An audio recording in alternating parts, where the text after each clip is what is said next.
All right. Hello, everyone, and welcome. We are so happy you could join us today. So, for today's session on accelerating the SDLC with AI from development to deployment, thank you for taking the time to be here. Today is going to be a great conversation. Today's session is hosted by Narwal AI. We work across AI, data, and quality engineering to help organizations build and scale future-ready digital systems. In this session, we'll explore how AI is reshaping the software development lifecycle from design and development to testing, deployment, and ongoing operations. We'll discuss practical applications, what's working today, and what teams should keep in mind as AI becomes the core of everyday engineering workflows. Now, I am excited to introduce our fantastic speakers. First, we have Aniket Sanyal, an Hello, AI everyone. leader and strategist who has worked closely with teams adopting AI in real-world engineering and product environments. And we're also joined by Kirtana, an AI expert with hands-on experience applying AI across development and deployment workflows with a strong focus on practical implementation. So we'll start with a discussion between our panelists, followed by time for questions from the audience. And if you have any questions at any point, please share them in the chat. So we will address them in Q&A section, and we'll address as many as we can toward the end. So over to you, Aniket. Thank you. Thanks, Mika. Thanks, everyone, for your time and patience for this webinar. We'll get started soon. So Kirtana will be sharing from her side the deck that we are going to take through, and I'll be the one moderating it, as well as taking you through the assistants that we have selected for today's webinar. Right, so we'll get started soon. I'm just going to save my bandwidth here, by hiding my cam here. Okay. Right, so yeah, as Mika mentions, today's demo is on AI for development, AI for SDLC, right? So we will take you through a quick, pain points, assistant packs, measurable outcomes, a few reference architecture, and then finally, we'll jump into the demo. We won't take much time for the initial part of the webinar, but then we're going to invest a lot of time taking you through each and every assistant, how it works, how they're all interconnected with each other, connecting them with a few of the business impact related pain points that our business stakeholders have mentioned in the past. So yeah, I'll get started. So the focus of this webinar is, as I mentioned, AI assistance for SDLC, and we are purely going to judge it or rate it from a business impact standpoint, right? 3 things we are looking forward to: whether we can deliver things faster, whether we can generate things that are of higher quality, and finally, whether we can lower the support and the operations load, right? So as I mentioned, we'll take you through the pain points, the assistant packs, the personas linked to them, few business KPIs, and finally, a very high-level architecture, right? And then jumping into the demo right away. Okay, we'll move on to the next slide, Kirtana. So this is, the most important slide for the webinar. Why exactly we are building assistants for SDLC? What are the business pains that we ourselves come across when we were building a few projects or products internally as part of our Center of Excellence, as well as a few of them clearly called out by our existing clientele, right? So the first one is on delivery mainly, right? So delivery normally slows down early because the backlog readiness is very manual or inconsistent. Second is from a solutioning standpoint. Design artifacts, they may drift as stories change over time or requirements change over time, and the diagrams or the designs that we create, they take time to maintain and update. Then comes on the implementation standpoint, right? So developers lose a lot of time on repetitive scaffolding, repetitive checks, and constant context switching, especially for your principal engineers or senior developers who are not only responsible for one project but multiple projects or multiple products at the same time, right? Then comes the quality part of it, right? So ambiguity drives late defect discovery, leading to a lot of test leakage and production issues at the later cycles of SDLC. Then comes the ops part, but still part of implementation. So, from a DevOps engineering standpoint, the non-functional requirements and the compliance that each and every code or module that you are developing, they need to be regulated as per a few protocols. All those things may arrive late, creating unavoidable surprises when you're at a UAT level.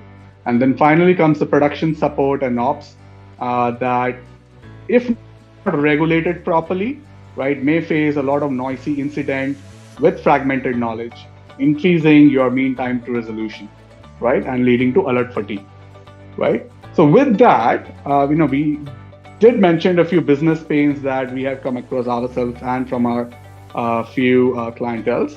Okay, so we see the maximum voting has gone to unclear or changing requirements, pros and cons of working in an agile environment. Here we go.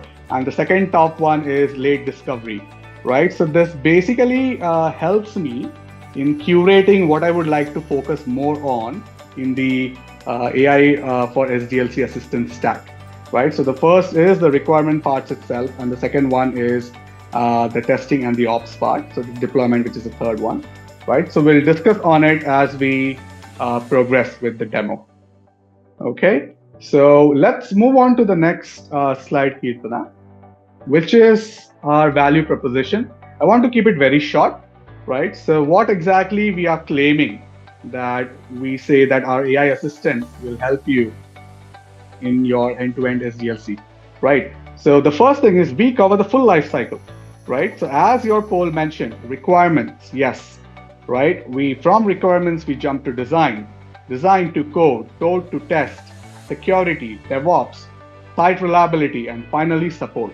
All of them share the same knowledge backbone. That's the most important part. They are not segregated or separate.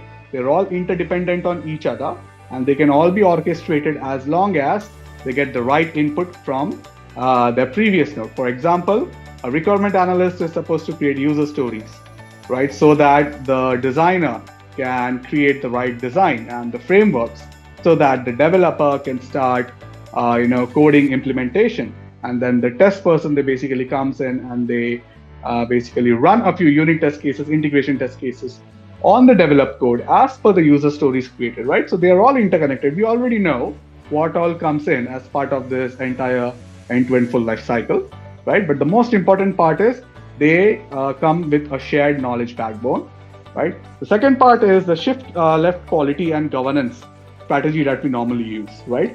Everything is thoroughly critiqued and judged in multiple loops before we actually consume or adopt it, right? We always have human in the loop approvals in place for human control, for traceability and auditability before you want to make anything final at every assistant level, right? And then the final one is integrating with our enterprise tool chain, right? So we have selected a few tool chain, assuming that you may already use it or you may have an alternative version of it. For example, for a ticketing system, you may use Jira or ServiceNow, right? For communication, you may use Teams or Slack. But to be honest, most developers, they are more interested in using the Slack channel over the Teams channel. Teams is more formal, more business focused, while Slack is more developer friendly. Then from a repo standpoint, we have a Git example. From an IDE standpoint, we have VS Code. And then finally, from a CI/CD standpoint, we show a few examples on Docker and on Jenkins, right? With that, we'll move on to the next slide, Kirtana, given that the value propositions have been clearly stated out. So in the slide, we are going to talk about different personas. Right? We'll jump into Assistant, the main demo, the main flavor for this webinar. But from a persona standpoint, let's understand what exactly happens in a normal project, software development project, or a product development project, right? So there is a business analyst whose main requirement is to understand the SOW, the business requirements, the data requirements, project milestones, product milestones, who are the major stakeholders, and what are their expectations, what are the KPIs and the success metrics, right? There are so many documents that the business analyst needs to review, but there is a high chance he or she may skip a few things that can lead to escalations later. right?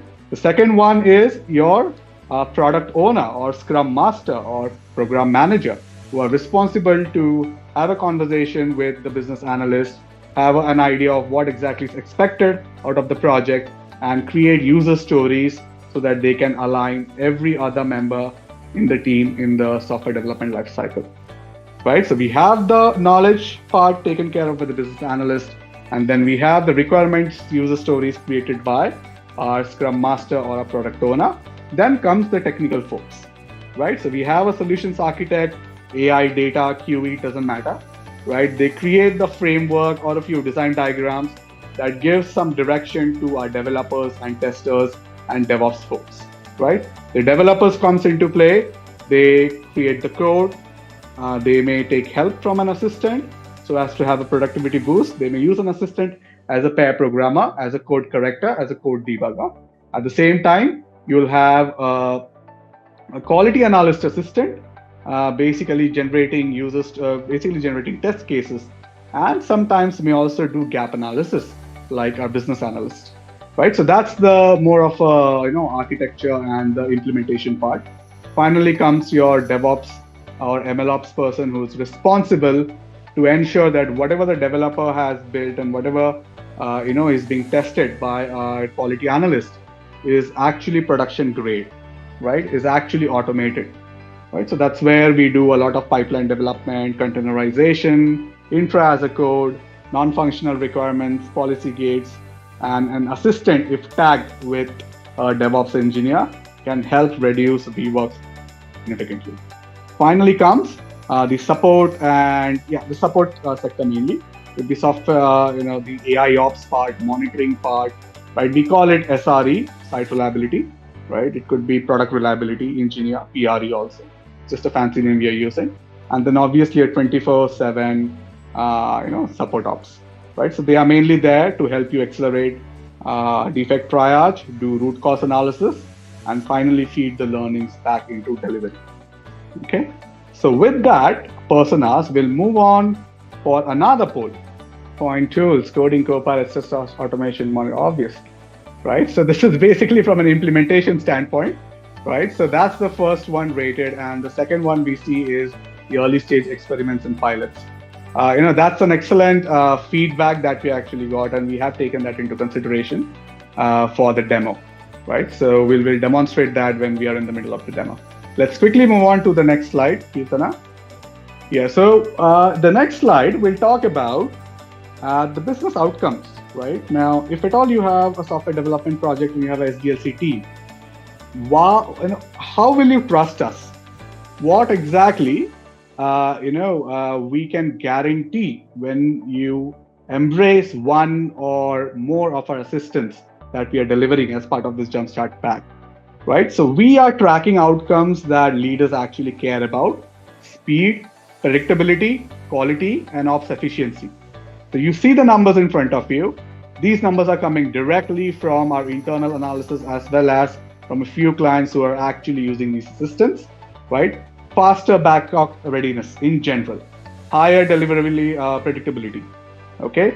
Productivity gain from a developer side or from a tester side or a DevOps side. So whoever are there, the implementation side, right? Improvement in test coverage and effectiveness. Very few escape defects because your test use cases are created even before the developer starts developing, right? We'll take you through that. Almost 50% reduction or more than that in mean time to resolution, right? That is definitely something that we have seen, and hence we are using majority of these assistants as part of our day-to-day activities, right? And overall customer impact that we have seen is a 20% improvement in first contact resolution, 20% or more, right? So these are our observations based on the insights that we have. We would quickly like to take another poll break, right, to get an understanding from you on the same. Better customer experience, awesome. Faster time to market, yes. Faster delivery and improved quality and fewer incidents. Perfect. So it's basically, it's inclined towards the insights that we have with us at the moment, and that is exactly what is driving this entire Accelerate at the moment. So let's move on to the next slide, Kirtana. So we are jumping onto the architecture at a very high level. I know it doesn't matter whether you have a technical background or not, right? What you see at the very top is what all personas this platform basically supports. I'm not really going to call this a product or a platform. This is simply an accelerator or a bunch of accelerator bashed together because we can easily translate the entire Jumpstart pack to your tech shop. Whether you're running Azure, whether you're running AWS, whether you're running GCP, anything else, doesn't matter, right? So the moment we call it as a platform, it gets a bit tightly coupled, right, with either a cloud platform or AI provider, doesn't matter, right? So that's why we are calling it an accelerator or a set of accelerator together forming a Jumpstart pack, right? So the kind of platform that platform this particular the roles that this particular platform will support is product owner, business analyst, architects, developers, testers, DevOps engineers, monitoring folks, and support folks. Right, you see at the very top we have a UI portal and observability layer. The main reason is to ensure that we provide visibility into the usage, quality, and overall governance signals. Right. Next to it is the microservice and API layer. The main reason is to make sure it is super highly, available, and load balancing has been taken care of to make sure it is enterprise ready. Otherwise, we'll never call it that it's enterprise ready. The major reason is we know it is HA and LB tested, right? On the left hand side at the bottom, you see multiple tools that we can connect to, right? Be it ticketing system, or be it IDE or communication channels or CI/CD tools that you normally use. On the right hand side, you have the agentic layer, all the assistants that are going to support a pair program or basically be a buddy to each and every persona of your software development lifecycle. And finally, we have the middle layer, the brains and the backbone, right? We have the main backend API, which is followed by a very extensible knowledge backend that is built on top of semantic layers, on top of knowledge graphs, databases, right? Memory cache and everything. They're all built in together, but they're all basically multi-agentic orchestration, right? Built on top of advanced hybrid RAG retrieval and so on, right? Then we have the artifact store. This is where the data is actually stored, persisted. Finally, an evaluation engine to guarantee whatever the assistants are producing, they are at least tested either in a confirmed way or in a random fashion that you'll come to see, right? With that, we'll move on to the demo flow, right? We are a bit 5 minutes delayed, but I'll try to cover each and every assistant that we have in mind, right? So in the next slide, Kirtana will, we are going to show basically what or where we are going to start. As I mentioned, it starts with your business analyst as the main,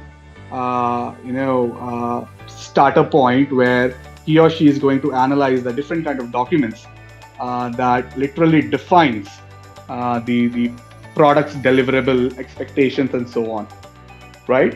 So with that, I think I'll get started with the demo. So what you see is the main landing point, but I'll come to that, right?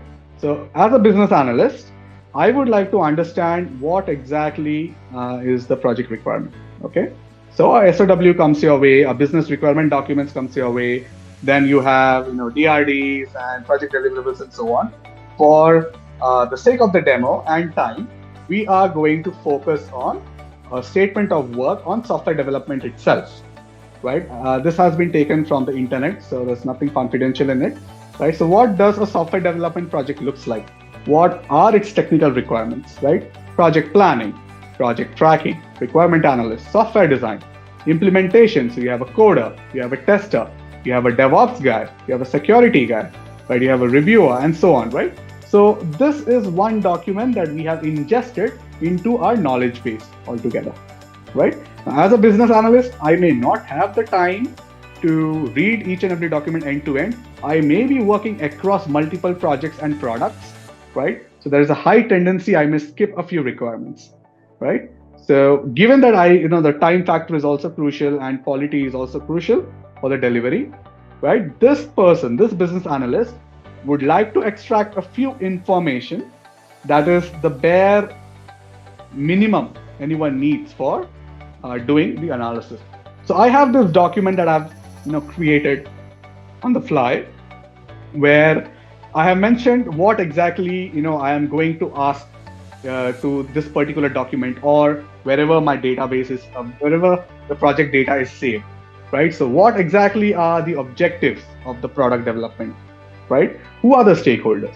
The success criteria or the KPIs of the project or the product.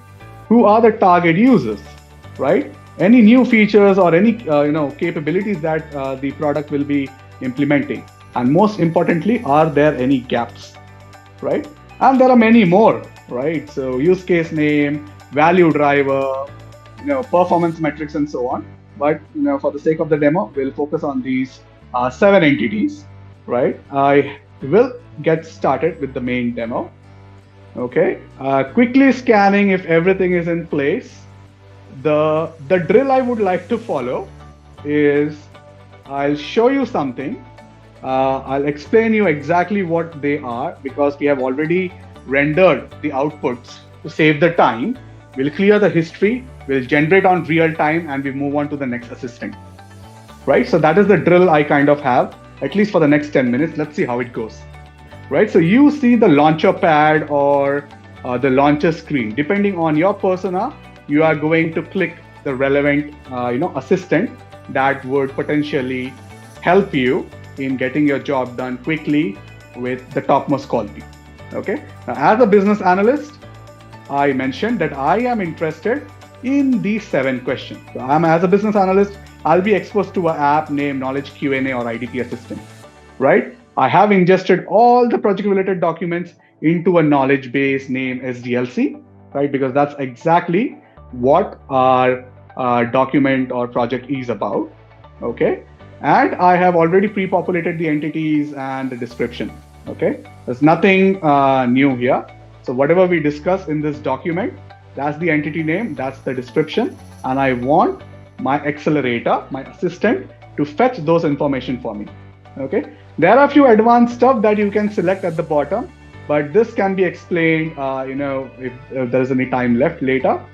They are mainly handled by, seasoned data engineers or data scientists, right? As you see, I already have some results rendered on screen, okay? The first question was objective, stakeholder, success criteria, and then we have the relevant answers populated, okay? So the stakeholder, who are the stakeholders? The stakeholders identified are developers, sponsors, SSCCD, project personnel, etc., right? What are the success criteria? Acceptable receipt of all deliverables, completion of the project on time, and so on.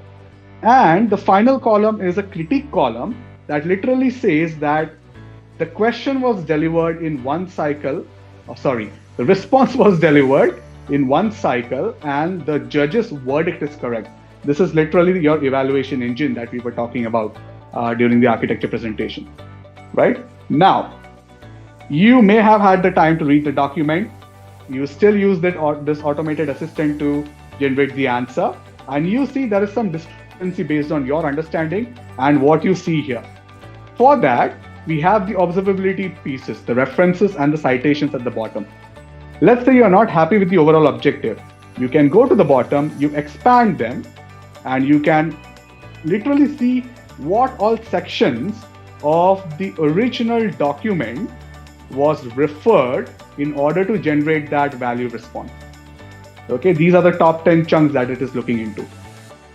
Okay, so this is exactly what we will be using for our next assistant. So what I'll do, I'll scroll up and I'm going to try to download this history.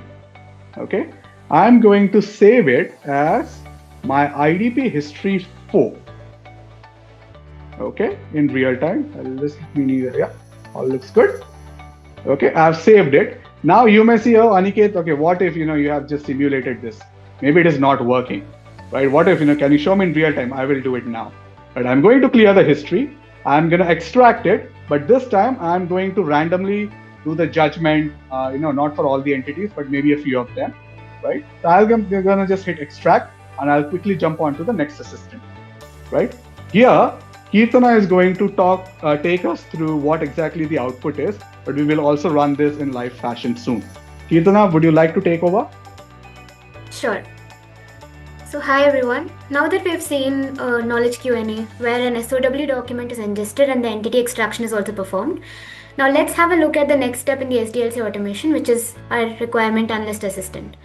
This takes in a business inputs from the knowledge Q&A assistant's chat history and converts them into invest compliant user stories. This particularly represents a requirement analyst or product owner persona.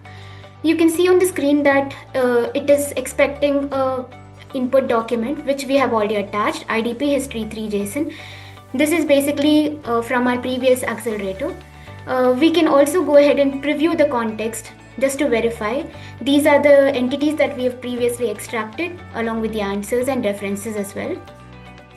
Now the next step would be to generate user stories, but we have pre-generated them for you. There are 6 stories that are generated over here, and each of them have a particular format over here. They are basically role-based agile user story format, which clearly calls out the persona with as a, and the intent with I want, and the value with so that. And there are also a few acceptance criteria for each of the stories, along with references from which particular context this has been traced from. So we can go ahead and also choose one of these user stories just to perform human in the loop edits. So we have picked up the developer user story, and here we're going to make a small change. So we have made this change saying we need to automate anomaly detection with unit test cases. So we'll go ahead and save these edited stories. Yeah, and we can see that it has been reflected over here in our user story 3 with unit test cases. Now, once we're happy, we can publish this to Jira. Once we hit on it, it starts publishing it to Jira. And just to verify, once it's published, we can go to the Jira dashboard and have a look at all the user stories that have been populated. Here we go. We have 6 issues that are created in Jira, and there is an automatic Slack notification as well triggered for all of these issues that have been created. So here we can verify that these are the Jira tickets that have been created along with the links to it as well.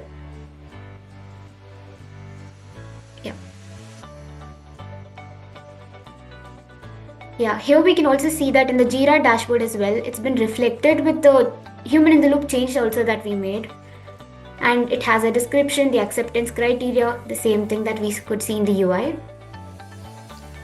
Thanks, Emil Kirtana. So what we'll do is, we saw the requirement analyst in action. We saw it, having the user stories created. I'm going to download it. Okay, save it as user story history 4. Okay, right, and now I'm going to clear the history, okay, to show a live demo of this with the IDP history 4 that I have selected in the past. So we'll do that. We go ahead and we'll generate the user stories. Let's quickly go back to the information extractor and see whether it has extracted the response. So remember, I cleared the knowledge Q&A IDP history also that the business analyst was using, right? And here you go, it is able to give me almost the same answer with the right wording, okay? Are there anything incomplete there? Yes, there is a bit of a gap in terms of completeness and consistency.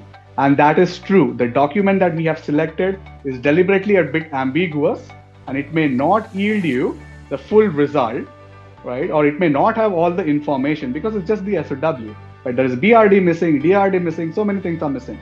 So the judge has clearly called out that this is incomplete. You need to do some more analysis. You need to ask for more documents to from the client so that the completeness and the consistency are validated perfectly, right?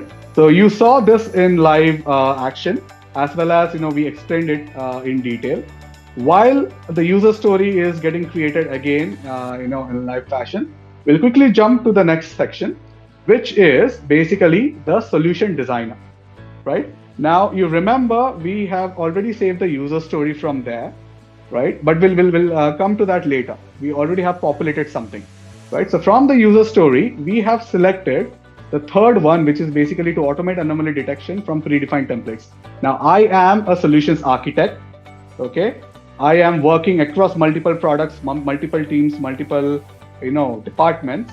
I may not have time again to do everything by myself, right? I have the user story created by the product owner or the requirement analyst. I will review it, and I'm going to use this accelerator to generate a user story for me. Okay. So here, as you see, I have selected, there are 5, use cases or, diagrams that you can create. The first is the default architectural diagram, data flow diagram, and a few UML diagrams like sequence, interaction, and use case. For the sake of the demo, we have selected interaction. Okay.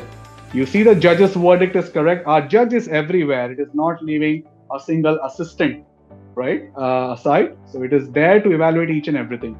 The first thing this designer generates is a mermaid file, so that everything is in a textual format. Every component that encompasses the overall design or the data flow, they are first presented in a mermaid format. Then that mermaid format is converted into a PNG. Okay, and that's exactly what you see in the interaction diagram. We have the user layer, UI layer, backend layer, external layer. How exactly the flow works from the start to the end, right? You can save them if you want, and then you have a component level description in detail.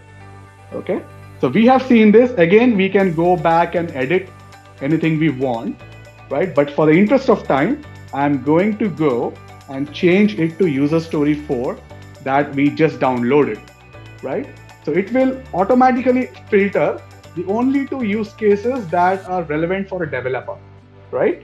So I am selecting the one where we did human in the loop. I'm going to go here, say that, create architectural diagram for me, and I'm going to say generate. While it generates, let's see whether we have our requirement analyst stories generated. There we go. 7 stories generated this time. Can we see the judge's verdict?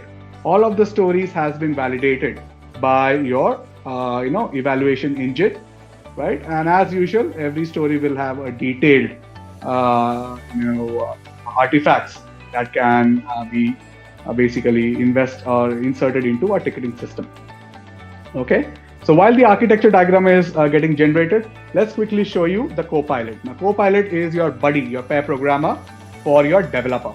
Okay, we are going to generate a code for time series anomaly detection. As you see, the developer can take the user story and give more information.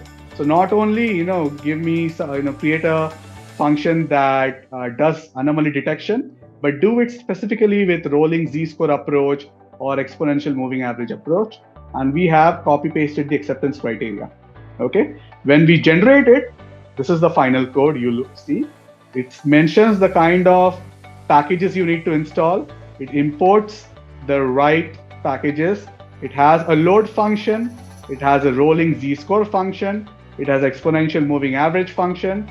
How to detect anomaly based on what type you want to use. Have a plotting and a few unit test cases, right? Because that was the human in the loop edition at a product owner level. Okay, so once you have generated, you are happy with the code, you can save it, right?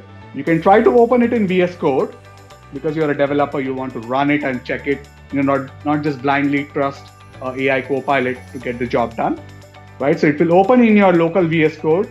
You can go make changes to it, install the packages to make sure everything is running fine. Once you're happy with it, you can go and it says, see, a new window, you can save the file, you can go about and push it to Git, right? I want to show you something in the backend quickly. Okay, when we push to Git, you think there is very minimalistic thing going on, but there's a lot of stuff happening in the backend. You select the target repo, the current origin, right? You select the testing remote connectivity, right? You select the branch name, you commit, and you finally push.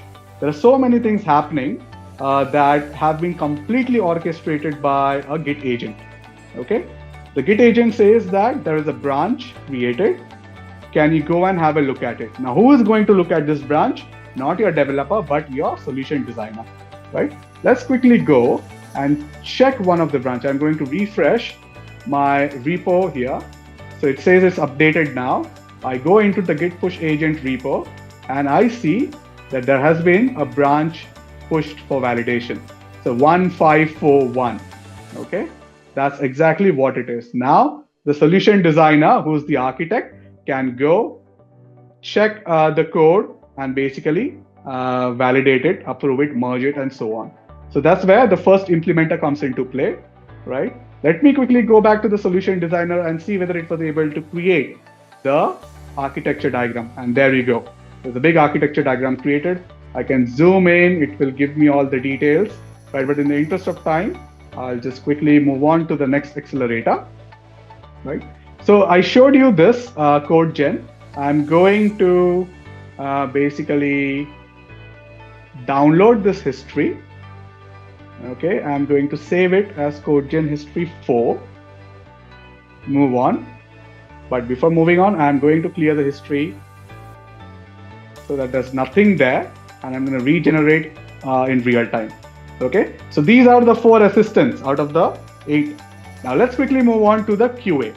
Right. So once the developer has built the code and pushed it to Git, and the solution architect has approved the Git, the branch, basically merged it, the testers, or the automated testers, quality analysts will come into play. They need a few help from us. Okay. They are going to consume the user story generated by the product owner. They are going to use the code gen generator, the copilot, or the code generated by the code gen. And they are also going to use the business analyst history. Okay. Now, why? I'll talk about it. Right. So there are multiple test cases created for the tester. There are few positive and few negative. Right. Let me quickly jump into one of the positives. Right. The test cases verify that a developer can log into the environment where the developer is supposed to code and access all the necessary tools. The preconditions are user has the required permission, severity very high, and a few steps on how to actually run the testing. Right. In similar way, we have multiple of them. Right. Let's look at a negative one. Right. Verify that a developer receives an error when requesting access without specifying a role. Perfectly makes sense. No preconditions. Severity is medium, and again a few steps to follow. Okay. But on top of creating the test cases, positive and negative or neutral test cases, we also are doing a gap analysis because requirement documents keep changing. Business analysts may miss a few gaps. Let's validate what are the gaps, figured out by this particular agent, right? It says there are unclear linkages in configuration and risk management. That's ambiguity number 1. Second, ambiguity in metrics and performance analysis. There we go. Not enough document info, right? And then missing detailed requirements. Right. So all of these things were kind of highlighted by the business analyst when it says there is a gap in completeness and consistency. They are getting drilled down further by the quality analyst, which is very important, right? So you like it. There's one more thing I'm going to quickly take you through, the cycles, right? It took the judge 3 cycles where it generated 5 test cases. 4 of them were corrected, but 1 of them were a bit hallucinating. So it retried generating the use cases again. The same thing happened. It finally tried one more time. It generated 6 test cases this time instead of 5, but there is still 1 hallucination. That means the business analyst, the test case, and the product owner needs to invest some time to figure out why exactly there is a hallucination in one of the test cases. This is your LLM as a judge in action. Not everything is by default correct. There will be either hallucinations happening, there will be pure correct stuff happening, or there will be incomplete things like we see here. Okay, so that is exactly what we see even at a gap level. But when it comes to gap, we were able to get the right answer in the first cycle itself, as you see here. Okay. Now we are not going to leverage the history anywhere. So what I'll do is I'm going to clear the history. Okay, I'm going to upload my user story version 4 that we just saved. Going to upload code gen history 4, and I'm also going to upload the IDP history 4. Okay, and I'm going to generate the test cases. Let's quickly go back to Copilot and see whether it was able to generate the code for me again based on real-time programming generation. Right, it was able to in the first cycle itself. The same code may be a bit different, in terms of how the program works and all, right? But in the end, you'll always have a judge critiquing it and giving its final verdict that it is correct, right? At the bottom, I can go back and see there are multiple histories of it. There were 2 of them are generated, right? So while the QA is in action, let's quickly go to DevOps, where we have some populated information, and Kirtana will take you through it quickly. Kirtana, please take over. Yeah, sure. So we're currently looking at the DevOps assistant. This assistant represents a senior DevOps engineer persona, and it also makes sure that the code is deployable, secure, and production ready as well. So we can see that it consumes 2 main inputs, one being the user story, which is the output from our requirement analyst assistant, and a copilot conversation, which is the output from the code copilot assistant. So we can go ahead and also preview the combined context. And once we're satisfied, we could also open it in VS Code just to verify the code generated by the code copilot. We can go ahead and execute it, and yeah, once that is done, we can go ahead and generate the artifacts.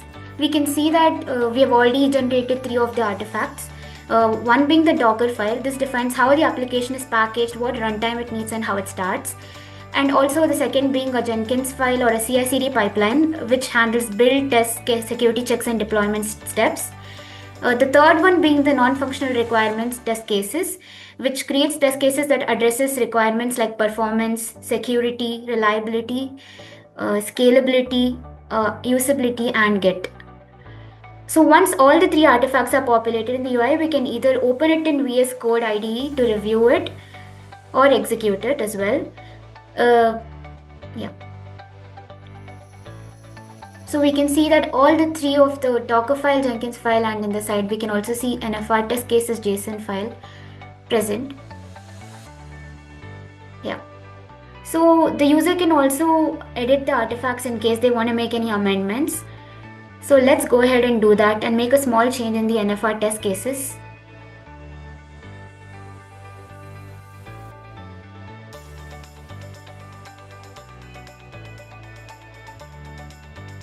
Yeah, so we've added in milliseconds. So once we're satisfied, we can go ahead and save the test cases and also approve the artifacts. Once the artifacts are approved, that we can see that it enables Git integration and Jira integration as well. So we can go ahead and push it to Git. It says pushing to GitHub, like Aniket previously also showed. It creates a feature branch and pushes the code to that. These are the steps that happen in the backend. Yeah. Also, a Slack notification is automatically triggered once the Git pushes are done. Yeah, we can review it here. Next, we can also push our NFR test cases to Jira.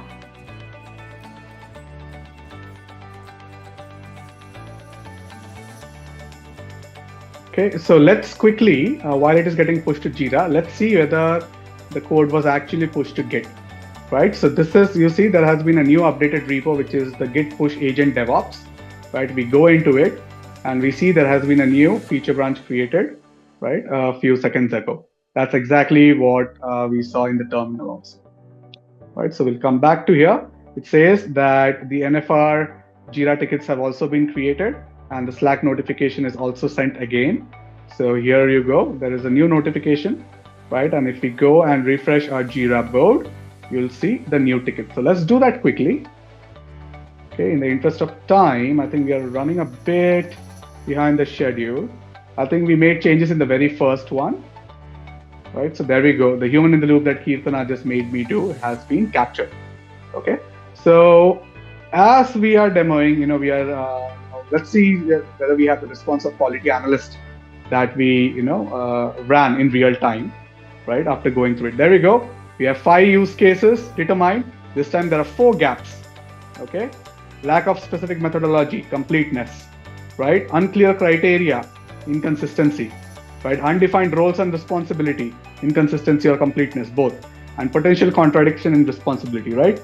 It literally calls for the product owner, the solutions architect, the business analyst, and the test lead to sit together to ensure that they have their requirements sorted out, right, before even going to the next sprint, right? So that's basically your quality analyst in action in real time. Now, as I promised that I am going to clear all the history before I jump into the next assistant. So now I am going to do the same thing with DevOps Assistant. It is going to consume your latest user story as well as your latest code gen. Now this guy takes some time to run, right? But I'm going to generate it and quickly jump on to the other three assistants and take you through it. Okay. So the security compliance review is the next assistant. Now, any code that goes into production, you need to ensure that the code that you are running is unhackable.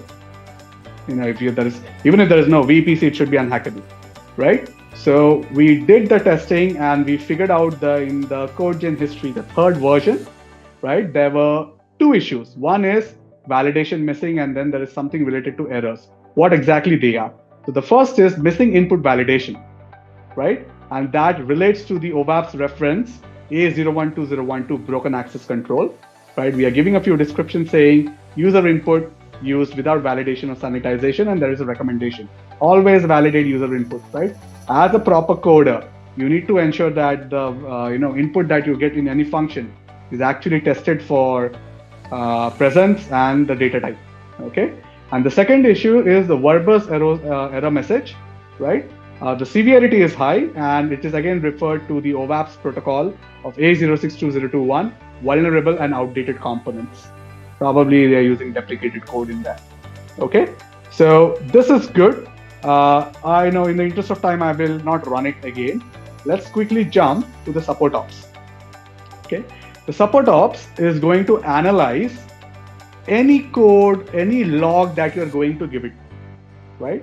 The main job for it is to do a root cause analysis, figure out what exactly is the threat severity, and depending on the threat severity, inform the Slack channel, developers, testers, whoever are responsible, as well as create tickets in your ticketing system, right? So as you see, I have some log just copy pasted for the sake of demo again, right? And it's actually a divide by zero thing. Okay, divide 5 by 0. Any code that is not handling division by 0, it's a really bad code, right? But apparently it got bypassed by even the solution architecture or the code reviewer, who basically merged the feature branch with the main branch. And now it's in production and it's breaking. How will you ensure that your support ops is actually getting the job done? So as you see here, right, the agentic run has started. The first thing is analyzing the raw text, processing it, formatting it, loading it, whatever comes, ETL stuff. Then you are basically doing the root cause analysis, right? The root cause analysis has been performed in real time. The severity has been determined and it is super critical, right? And since it is critical, a Jira ticket has been created and Slack notification has been created. It could be a ServiceNow, ticket. It could be a Teams notification. Doesn't matter. Can we just quickly go and do a sanity check on Slack? Yes, right? Division by 0 error found. It's critical. Shouldn't exist in any of the code. And that is exactly getting captured, right? There are a further analysis on this, right? But what we'll do now is quickly jump to the one final assistant that I want to showcase, right? One thing that we missed is the SRE assistant, okay? Now, before jumping to that, you saw the IDP was run one time. I ran it, in real time. I'm going to go to ingestion deliberately. There is something that doesn't work here in my code base. It works in Kirtana's. I've deliberately imputed this error to show that AI ops are monitoring whether it is capturing or not. I'm going to try to flush my default knowledge base. Okay, let's see what happens. It says, some operating failed, blah, blah, blah. You can ignore the UI. UI is just for representation purposes. Everything is microservices and API ready, right?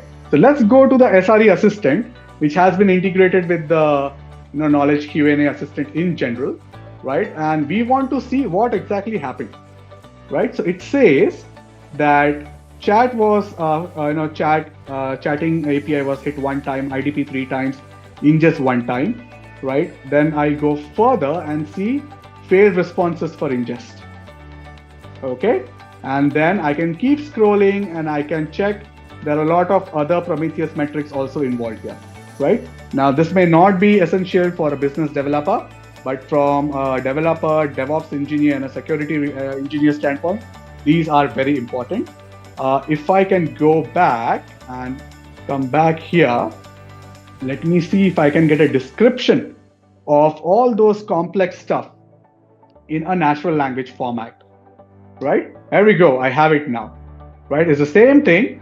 I've got the summary hit this time because I just hit the summary, right? There's still one failed transaction, right? And then there is a English natural language way of explaining how exactly the entire IDP Q&A multi-model ingestion stack is performing.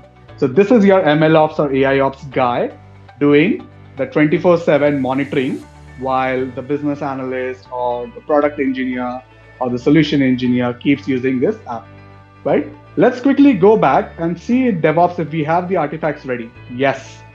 So even DevOps have been executed in real time, and we see the Docker file, we see the Jenkins file, we see the NFRs, right? We see the judge cycles, right? And they were generated with the user story and the code gen that we produced as part of this main demo.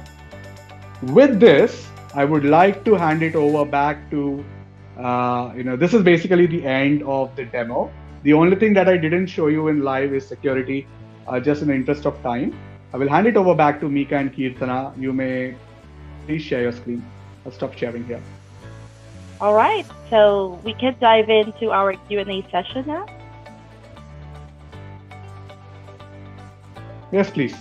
Okay, I have a couple of questions from our audience here. So first one, how does this approach directly impact business KPIs like delivery, predictability, and cycle time?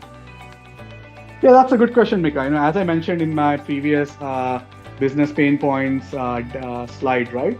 So what this guarantees is faster sprint readiness, because we have the knowledge Q&A assistant and we have the story writer, which is your requirement analyst, right? Then we have higher delivery predictability, which is literally giving you a 60% higher predictability in general based on what we have tested out, right? By standardizing the artifacts and reducing late surprises in the SDLC pipeline. And finally, cutting the overall time for handoffs shorter, right? By implementing shifting quality left strategy, right? Which basically leads to fewer escape defects, better test coverage, and obviously higher developer and DevOps productivity.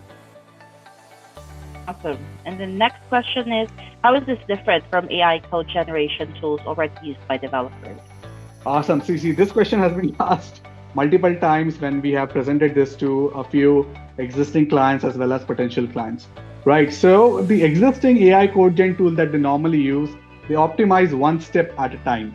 What you saw today is something that is optimizing the entire delivery system, the SDLC end to end, because it takes inputs from your solution designer, from your requirements analyst, which in turn is taking inputs from your business analysts, right? So it helps in end-to-end traceability. That's the first point. Second, it's workflow native. You saw how we were able to integrate our Copilot accelerator or assistant with Jira or Git or Slack in general. And that was just the Copilot. But the DevOps, we also did the CI/CD thing where we generated Docker file, Jenkins file, NFRs, and were able to basically open them locally via VS Code and push it to a feature branch, right? Because of all these things, we ensure that these are always governed and they are not just isolated prompts and snippets that you'll normally find in any AI code gen tool. And finally, the focus is always on production, right? Production level scaffolding, testing, integration, and not just a code completion or a code validation tool. Yeah, and next question, Aniket. QA is often a bottleneck. So how does the QA assistant shift quality left in practice? Perfect, right? So we are creating test cases way in the early stages of the SDLC lifecycle by relying on the requirement documents.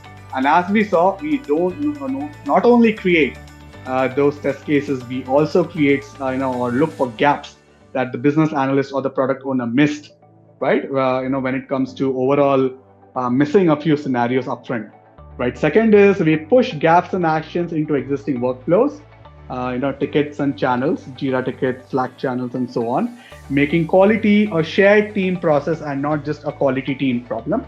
And then finally, the overall net effect it creates by better coverage, fear escape defects, and obviously faster releases. And then this will be second to the last question. Does agentic AI increase operational risk or reduce control? It definitely reduces risk as long as your design is including components that is similar or reflecting human in the loop capabilities, validation, judge loops capabilities, observability, guardrails, those kind of components in general, and giving more control to the user through consistent artifact checking, observability, traceability, decisioning, and end-to-end audit trials, if that makes sense. And last question, who should lead adoption of an AI-assisted SDLC engineering, QA, or IT? Yeah, that's the funny thing, right? In every phase of the SDLC, you have different sort of owners, right? Product owners, they are business focused, tech owners, they are delivery focused, right? So this cannot be a one man, one team, one woman show, right? It needs to be cross-functional. The accountability and the ownership has to be distributed across multiple stakeholders from multiple domains, because the business looks for the value which is end to end, right? Typically, an engineering or a delivery lead should be the main sponsor, followed by a QA co-lead that can look after the shift left strategy as we discussed, and any IT or platform teams should be responsible for enabling secure integration or governance or auto scaling at scale. Fantastic. Thank you so much, Aniket. So given our limited time, we weren't able to get to every question, but don't worry, we will be following up with you via email after the session. And if it's helpful, we'd be happy to connect for a brief call to walk through any remaining questions or clarifications. So that brings us to the end of today's session. A big thank you as well for all the thoughtful questions. Clearly, this is a space evolving fast, and it's exciting to see how much curiosity and momentum there is around it. So thank you all for joining us, and we hope this conversation gave you useful, real-world perspectives on how AI is being applied across the SDLC today. And have a wonderful rest of your day, everyone. Thanks, Mika. Thanks, everyone. Thank you. For your time. Thanks, Kirtana. Bye-bye.